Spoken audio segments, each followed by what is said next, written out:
Okay, today we wanted to start our discussion with beginning of the chapter on acids and bases. Acids and bases is chapter 16 in our textbook.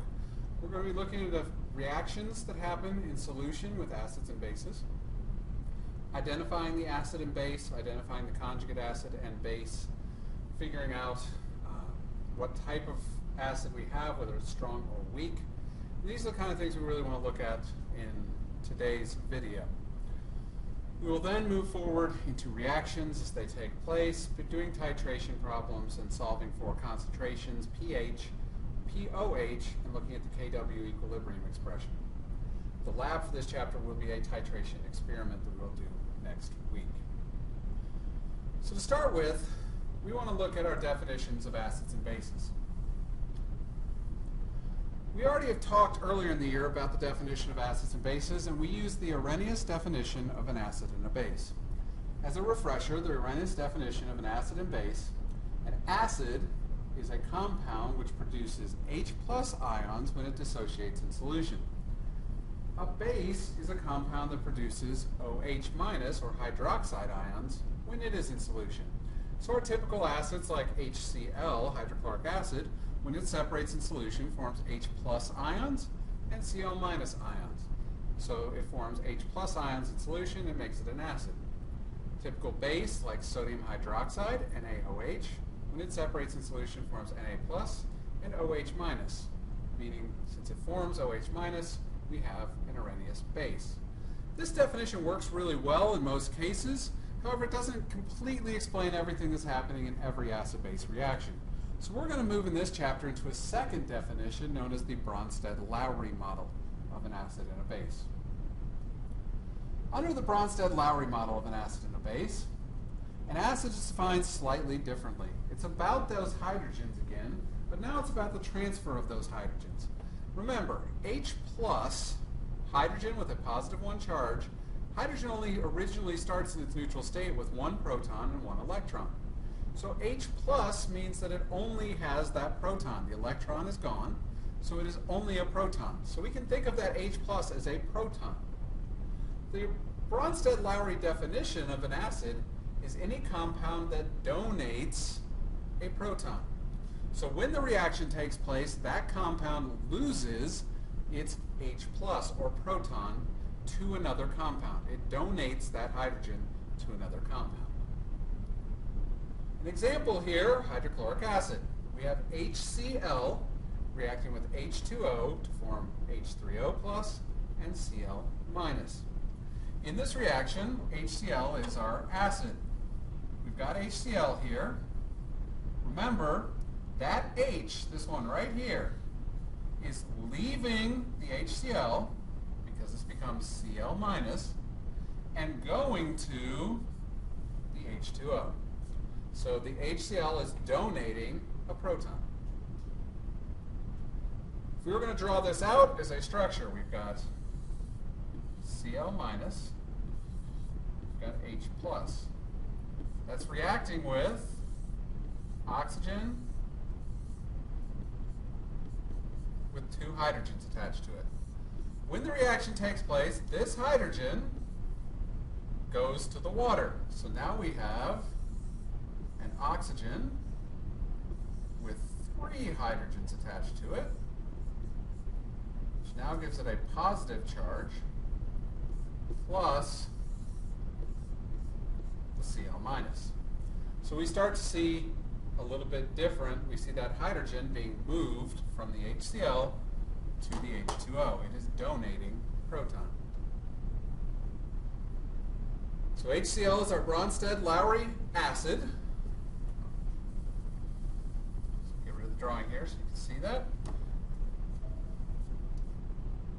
H3O+ is known as hydronium. It is really that H+ ion in solution. That H+ bonds up with water to form H3O+. We call that molecule hydronium. A base is going to be the opposite. A base is something that accepts a proton.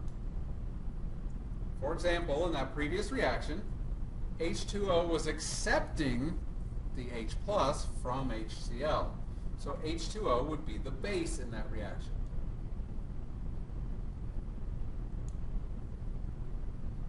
Let's look at another one for practice. We have NH3 reacting with H2O to form NH4 plus and OH minus. Which one's the acid? Which one's the base? To look at this, we want to look at what's happening to the hydrogens. NH3 here has 3 hydrogens. H2O has 2. When the products are formed, we end up with NH4 plus, 4 hydrogens, and OH minus, 1 hydrogen. So the thing that lost a hydrogen was H2O. So our acid, in this case, is H2O. The thing that gained the hydrogen was NH3. NH3 became NH4 plus, meaning NH3 accepted the hydrogen, the proton. So our base is NH3.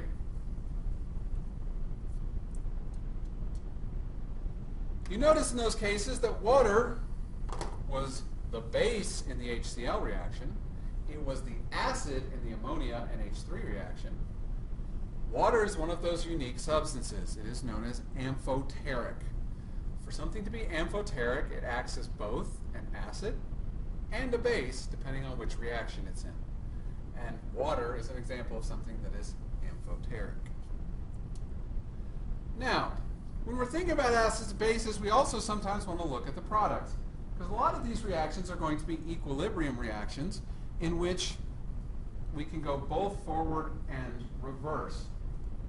So we're going to want to be able to look at both the reactants and the products. And this is what we refer to as conjugate acid-base pairs. Conjugate acid-base pair is a molecular ion that's only different by a proton. The acid or base will be on the reactant side. The conjugate acid or base will be on the product side. And they will be different by only one proton. You will have an acid on the reactant side and a conjugate base on the product side, or you'll have a base on the reactant side and a conjugate acid on the product side.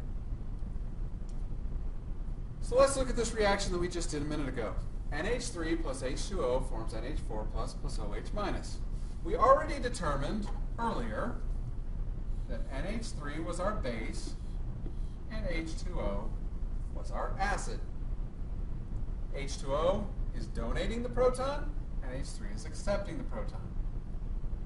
There are 2 ways you can think about determining whether something is a conjugate acid or a conjugate base. The first way is to look at what it was as a reactant. If something was an acid as a reactant, the product of that must be a conjugate base, whatever that became when it donated the proton. And the base becomes conjugate acid. So NH3 is only different by 1 proton from NH4 plus. The base becomes the conjugate acid. H2O is different by 1 hydrogen from OH minus. The acid becomes the conjugate base. The other way to think about it is to do the reaction in reverse. If we were to go backwards, which one would be donating the proton? Well, NH4 plus would be losing its proton, so NH4 plus would be an acid in the reverse case, so we refer to it here as the conjugate acid. OH minus would be accepting the proton if we went backwards, so OH minus will be our conjugate base. So H2O is our acid, NH3 is our base, NH4 plus is our conjugate acid, OH minus is our conjugate base. Now, let's do another example here to see if we've got this. And I would recommend pausing this, answering it yourself, and then pressing play again to make sure that you got it right. CH3COOH, acetic acid, reacts with H2O to form CH3COO minus acetate plus H3O plus hydronium. In this case, we want to figure out which one is the conjugate acid, which one's the conjugate base, which one's the acid, which one's the base. So we look to see what's losing the hydrogen. CH3COOH becomes CH3COO minus. It is losing the hydrogen, so that is our acid. H2O is gaining a hydrogen, so that is our base. If we did this reaction in reverse, H3O plus would be losing a hydrogen. So this is our conjugate acid. And also notice that H2O became H3O plus, so base pairs up with conjugate acid. This makes this one, which is accepting the hydrogen if we went reverse, the conjugate base. It pairs up with the acid. Conjugate is always on the product side. Acid and base are always on the reactant side. Now there are different types of acids and bases. There are strong acids, weak acids, strong bases, weak bases. A strong acid is something that completely ionizes in water, meaning when we put a strong acid into water, all of the molecules of the acid dissociate into their individual ions. So, for example, HCl, which is a strong acid, if you put it into water, all of the HCl molecules form H plus ions or Cl minus ions. None of it stays together as HCl. The way to think about this is water has a stronger attraction for the hydrogen than the conjugate base. So if you have the HCl reaction, HCl plus H2O forms H3O plus Cl minus.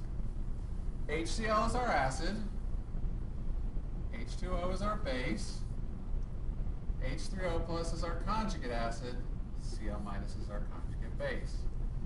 H2O is going to attract that hydrogen more strongly than Cl minus, our conjugate base, will. So the hydrogen will go to, all of the hydrogens will go to H2O, leaving us with H3O plus and Cl minus, the complete dissociation of this molecule. The other strong acids, HBr, HI, hydrobromic and hydroiodic, HNO3, nitric acid, H2SO4, sulfuric acid, HClO4, perchloric acid, and HClO3, chloric acid. Those 7 strong acids you should know, because that's the only way you're going to know what the strong acids are. You just have to memorize them. There are 7 of them. You should know these 7. Weak acids, acids that do not fully ionize in water, these are things where the conjugate base has a stronger attraction than the base itself, than water. So if we were doing the reverse reaction, the conjugate base would pull the hydrogen off the H3O plus and go back to the original thing more often. We do not fully ionize. Some examples, and there are many, many, many more than this list: H2S, HCN, H2CO3, CH3COH, acetic acid, which is in vinegar, H2C2O4, and there are many, many more.